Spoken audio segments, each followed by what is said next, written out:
In the misty dawn of a crisp English autumn, the Howlett Zoo in Canterbury stirred to life with the sounds of exotic creatures awakening. Cages rattled, birds chirped in harmonious chaos, and the distant roar of a lion echoed through the enclosures. But for young Sarah Bennett, the zoo wasn't just a place of work for her father. It was her playground, her classroom, and her home away from home. At just 7 years old, Sarah had already developed a fascination with the animals her father, Robert Bennett, dedicated his life to saving.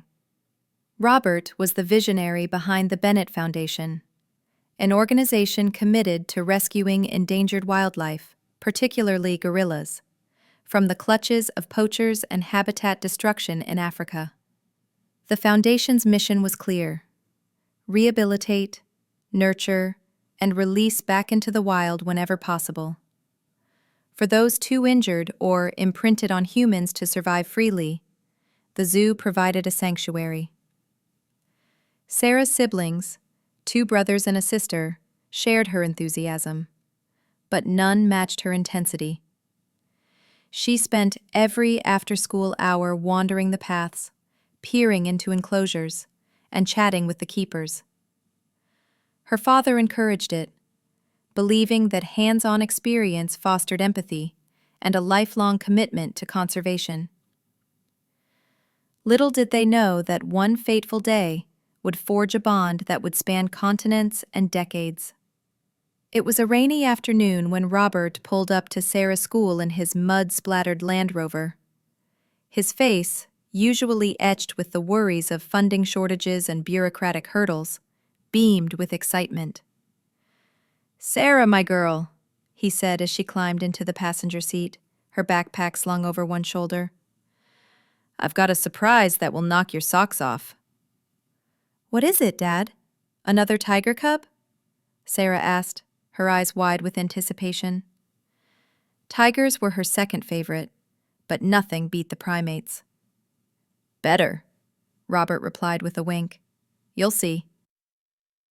They drove through the winding country roads to the zoo, where a small crowd of keepers gathered around a large crate in the quarantine area.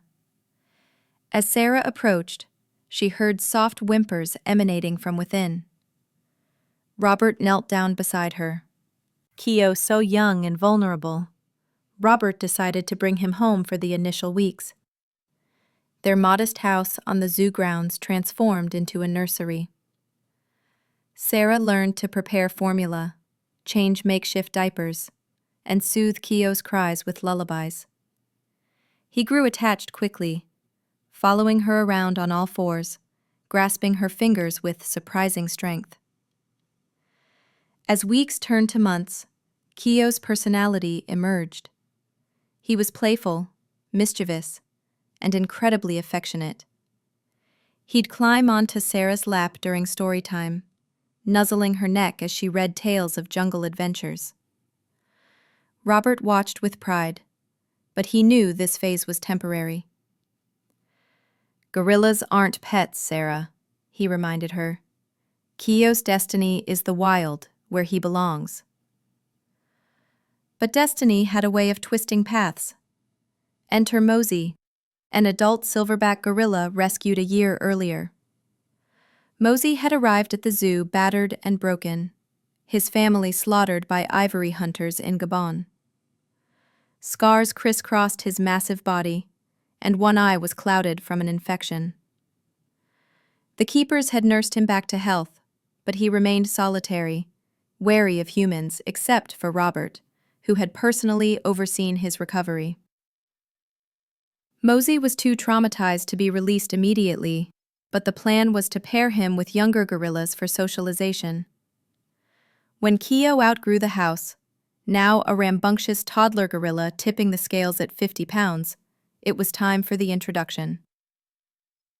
The enclosure was divided by a sturdy mesh barrier. Sarah held her breath as Keo approached, chattering excitedly. Mosy lumbered over, his imposing frame casting a shadow. For a tense moment, they stared at each other. Then, Mosy extended a finger through the mesh, and Keo touched it tentatively. What followed was magic. Gentle grooming, playful swats, and shared naps. The barrier came down a week later, and the two became inseparable. Sarah was ecstatic. Now she had two gorilla friends. With her father's permission, she entered the enclosure under supervision. The trio's play sessions became legendary among the staff. Keo would swing from ropes. Animal rights activists decried it as reckless endangerment. "Gorillas are wild animals, not playmates," one petition screamed. Parents flooded the zoo with complaints, fearing for their own children's safety. Government inspectors descended, issuing ultimatums. Implement strict safety protocols or face closure. Robert was devastated. He had always prioritized safety, but the bond seemed so natural. Now, a thick glass wall separated Sarah from her friends. She could see them, wave, and talk. But touch was forbidden. The first day after the change, Sarah pressed her palm against the glass. Keo mirrored her, his eyes pleading. Mosy paced restlessly, pounding the barrier with frustration. Sarah's tears flowed freely. "Why can't I hug them, Dad?" she sobbed. "It's for your safety, sweetheart," Robert explained, his voice cracking. "And theirs. We have to prepare them for the wild. Too much human contact could make them dependent." The separation marked a turning point.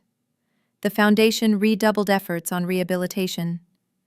Keo and Mosy underwent training, foraging simulations, predator avoidance drills, and interactions with other rescued gorillas via video to mimic wild troops. Sarah adapted, turning her visits into educational sessions. She'd read books aloud through the glass, describe African landscapes, and promise them freedom. Years passed. Keo grew into a strapping young adult, his chest broadening, while Mosy assumed a leadership role, his silver back gleaming. At 12, Sarah understood the bigger picture. The Foundation had successfully released several animals, and now it was their turn. Scouts in Gabon identified a protected forest reserve, teeming with wild gorillas but safe from poachers thanks to anti-poaching patrols. The farewell was agonizing. On the day of transport, Sarah was allowed one last physical contact. Sedated lightly for the journey, Keo and Mosy stirred as she approached. Keo wrapped his arms around her waist, burying his face in her hair. Mosy gently placed a hand on her shoulder. Zoo-learned behaviors. Mosy challenged the troop's alpha in a display of chest-beating and charges, earning respect through sheer power. Keo, playful as ever, won over the young ones with games. They formed alliances, foraged together, and navigated the social intricacies of gorilla life, grooming sessions that built trust, territorial patrols that defined boundaries. Back in England, Robert received updates via satellite photos and ranger reports. "They're thriving," he told Sarah, now a teenager studying biology. "Mosy's become the troop's protector, and Keo's sired his first offspring." Sarah beamed, but a void lingered. She threw herself into Foundation work, volunteering on rescues. One mission took her to Cameroon, where she helped confiscate a baby chimp from smugglers. The experience fueled her passion, but thoughts of Keo and Mosy never faded. Time accelerated. Sarah graduated university with a degree in primatology, joining the Foundation full-time. Robert, aging but undeterred, led expeditions. Then, A heart attack struck. In the hospital, he confided in Sarah. I need to see Africa one last time. And them. The plan coalesced. A trip to Gabon. Colleagues warned against it. It's been 15 years, one said. They're wild now. They won't know you. Sarah dismissed them. Bonds like ours don't break. The journey was arduous. A flight to Libreville, then a bumpy jeep ride through mud-choked trails to the river base camp. Hired guides, seasoned rangers from the sanctuary outlined rules. Observe from afar. No contact. These are wild animals. As their pirogue, a long, narrow boat, glided down the murky river, the jungle enveloped them. Vines dangled like curtains.